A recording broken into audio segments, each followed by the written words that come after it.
نحمدہ ونصلی علی رسولہ الکریم اما بعد فاعوذ باللہ من الشیطان الرجیم بسم اللہ الرحمن الرحیم اللہم صلی علی سیدنا محمد وآلہ وصحبہ وسلم۔ معزز سامعین و ناظرین، السلام علیکم ورحمۃ اللہ وبرکاتہ۔ ماشاءاللہ محرم کا بڑا ہی محترم، عزت والا، بزرگی والا، بابرکت مہینہ ہے، اور نبی اکرم صلی اللہ علیہ وآلہ وسلم یوم عاشوراء کا روزہ رکھتے تھے۔ حدیث پاک میں ہے، ان ابی ہریرہ رضی اللہ عنہ قال قال رسول اللہ صلی اللہ علیہ وسلم افضل الصیام بعد رمضان شہر اللہ المحرم۔ رمضان المبارک کے بعد افضل ترین روزے اللہ کے مہینے محرم کے ہیں۔ اللہ اکبر! محرم کو اللہ کریم نے اپنا مہینہ کہا۔ رمضان کے بعد افضل ترین روزے محرم کے ہیں۔ وَأَفْضَلُ الصَّلَاةِ بَعْدَ الْفَرِيضَةِ، نماز فرض کے بعد افضل ترین نماز صلاۃ اللیل، تہجد کی نماز ہے۔ تو نبی صلی اللہ علیہ وآلہ وسلم ارشاد فرماتے ہیں، صیام یوم عاشوراء احتسب علی اللہ ان یکفر السنۃ التی قبلہ۔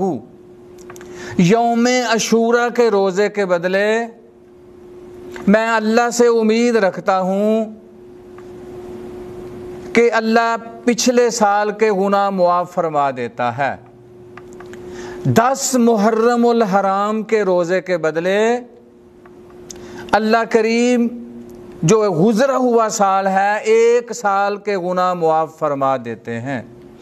یعنی 10 محرم الحرام کا روزہ گزشتہ سال کے گناہوں کا کفارہ بن جاتا ہے۔ کتنی بڑی فضیلت ہے! نبی صلی اللہ علیہ وسلم نے زندگی میں ایک بار بھی یہ روزہ نہیں چھوڑا۔ مدینہ طیبہ جب آپ آئے تو ہر سال روزہ رکھتے تھے، بلکہ صحیح بخاری شریف میں حدیث موجود ہے، زمانہ جاہلیت میں قریش والے بھی یہ روزہ رکھتے تھے۔ یہ اتنی فضیلت والا روزہ ہے، بڑی پرانی تاریخ ہے اس روزے کی۔ اور جب نبی صلی اللہ علیہ وسلم مکے سے ہجرت فرما کر مدینہ طیبہ تشریف لائے تو یہود مدینہ کو یہ روزہ رکھتے ہوئے پایا، تو نبی صلی اللہ علیہ وسلم نے یہود مدینہ سے پوچھا، آپ یہ روزہ کیوں رکھتے ہیں؟ انہوں نے کہا، یا نبی اللہ، اللہ کریم نے موسیٰ علیہ السلام کو اس دن فرعون سے نجات دی تھی، فرعون کو غرق کیا تھا، اور اپنے نبی موسیٰ علیہ السلام کو اللہ نے نجات دی، تو ہم شکریہ کے طور پر 10 محرم کو روزہ رکھتے ہیں۔ تو نبی صلی اللہ علیہ وسلم نے ارشاد فرمایا، فَأَنَا أَحَقُّ بِمُوسَىٰ مِنْكُمْ، میں تم سے زیادہ موسیٰ علیہ السلام کے ساتھ تعلق رکھتا ہوں، یعنی میرا تعلق تم سے زیادہ ہے موسیٰ علیہ السلام کے ساتھ۔ تو نبی صلی اللہ علیہ وسلم نے خود بھی روزہ رکھا اور لوگوں کو روزہ رکھنے کا حکم بھی دیا۔ تو صحابہ کرام رضوان اللہ تعالی اجمعین نے کہا، یا نبی اللہ، یہ 10 محرم کا روزہ تو یہود رکھتے ہیں، ان کے ساتھ مشابہت ہو جائے گی۔ تو فرمایا، اچھا، اگر اللہ نے مجھے زندہ رکھا، اللہ نے زندگی دی، تو اگلے سال میں 9 محرم الحرام کا روزہ بھی رکھوں گا۔ اللہ اکبر! تو اس حدیث پاک سے روزے روشن کی طرح ثابت ہے، آپ نے اپنے زندگی کے آخری سال بھی یہ روزہ محرم کا نہیں چھوڑا۔ اللہ اکبر! تو اگلا سال آنے سے پہلے آپ اپنے رب سے جا ملے۔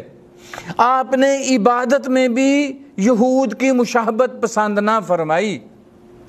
تو معزز سامعین، بڑی ہی فضیلت والا روزہ ہے، گزشتہ سال کے گناہوں کا کفارہ بن جاتا ہے۔ تو آپ نے 9 محرم کا بھی روزہ رکھنا ہے، 10 محرم کا بھی روزہ رکھنا ہے۔ 1442 ہجری ہے، 2020 ہے، میرا خیال ہے کہ ہفتے اور اتوار کا روزہ ہے، اتوار کو 10 محرم الحرام ہے۔ تو یقین جانیے آخرت کو پیش نظر رکھیں میرے پیارے مسلمان بھائیوں، بزرگوں، قابل صد ماں اور بہنوں، قبر کی زندگی کو پیش نظر رکھیں، یہاں سے چلے جانا ہے سب نے، اور بہت بڑی فضیلت ہے۔ نبی صلی اللہ علیہ وسلم بڑے ہی پیار سے رکھتے تھے، یہ مہینہ ہی بڑی برکتوں والا ہے۔ تو حضرت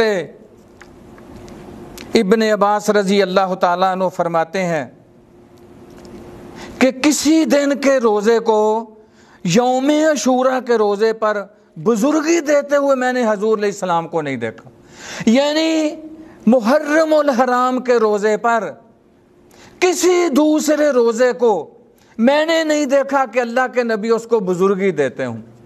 محرم الحرام کے روزے کو اللہ کے نبی یعنی یوم عاشوراء کے روزے کو دوسرے دنوں کے روزوں پر حضور فضیلت دیتے تھے، یہ اتنی فضیلت والا روزہ ہے۔ تو میرے پیارے احباب کرام، خود بھی روزہ رکھیں، ترغیب بھی دیں، فرض نہیں ہے، اگر کوئی مسلمان نہیں رکھتا تو اس کے ذمہ کوئی گناہ نہیں، یہ پیار سے رکھنا ہے۔ جو محب حضرات ہیں، جو اللہ کے نبی سے محبت کا دعویٰ کرتے ہیں، وہ ضرور روزہ رکھیں، کیونکہ نبی صلی اللہ علیہ وسلم مدینہ طیبہ کے 1 سال بھی یہ روزہ نہیں چھوڑا۔ تو اللہ رب العزت سے دعا کرتے ہیں اللہ کریم ہمیں روزہ رکھنے کی توفیق عطا فرمائے۔ وما علینا الا البلاغ المبین۔